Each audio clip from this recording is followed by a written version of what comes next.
Hello guys, তো আজ যাচ্ছি বড় করে 14 মাইল হচ্ছে সেক্তেশ্বরী মন্দিরে। তো এখানে আমরা চলে এসেছি। এই চন্দ্রাও আছে আমাদের সাথে। এই দেখো ভেতরে ঢুকে গেছি মন্দির। আর এই হচ্ছে বড় প্যান্ডেল। এখানে ডেলি ভগবত গীতা রামায়ণ অনেক কিছুই পাঠ হচ্ছিল।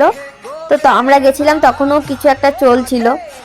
এরপর এখান থেকে চলে যাচ্ছি মন্দিরের ভেতরে। আর এই শিব ঠাকুরটা পাতাল ফোর মানে এখন সাজানো আছে, তাই দেখতে পাচ্ছি না। তো ভেতরে ঢুকে গেলাম। ভেতরেও প্রচুর মন্দির আছে। আর এখানে এই দেখো গোল করে কীর্তন চলছিল।